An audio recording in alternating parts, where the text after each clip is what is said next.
আমি দেশের কাছাকাছি আছি, চট করে ঢুকে পড়ব, এমন কথা বলতে শোনা গেছে পালিয়ে যাওয়া স্বৈরশাসক শেখ হাসিনার একটি অডিও রেকর্ডে।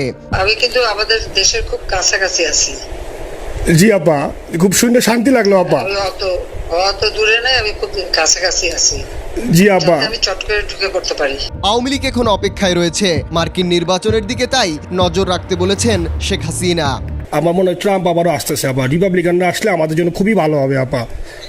আচ্ছা, না সে যে আসুক, আমার মনে হয় যে ওখানে প্রার্থী যে পপুলার জিতবে তার সাথে আমাদের একটা এখন থেকে তাদের ক্যাম্পেনিং এ থাকলে পরে তাদের সাথে যোগাযোগ হলে পরে ভবিষ্যতে কাজে লাগবে।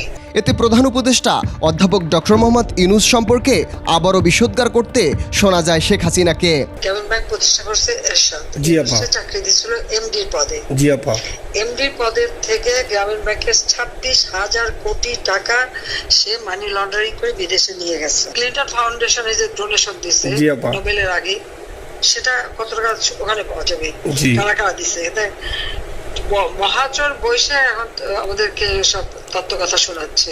জনগণের গরিবের রক্ত চোষা টাকা নিয়ে বড় লোক হচ্ছে সুদখোর একটা। শেখ হাসিনা এরই মধ্যে লুটপাটের গল্প ফেঁদেছেন। দেশের অবস্থা যে খারাপ, ভয়ঙ্কর আপা। আবার সেই দরিদ্র সীমার নিচে চলে যাচ্ছে। জি আপা। মানুষের খাবার নাই, জি। সব বন্ধ করে দিচ্ছে। জি আপা। আর সব টাকা লুটে খাচ্ছে, ব্যাংকের টাকা সব লুটে খাচ্ছে। জি আপা। এখন শুধু সময়ের অপেক্ষা, এমন মন্তব্যই তিনি প্রবাসী ওই আওয়ামী লীগ নেতাকে জানান। না, এখানে বসে এখন সাহায্য করো, সেটা সবচেয়ে বেশি কাজে লাগবে। জি। জি আপা। আর পরে গেলে হবে। তরিকুল ইসলাম, 21 টেলিভিশন।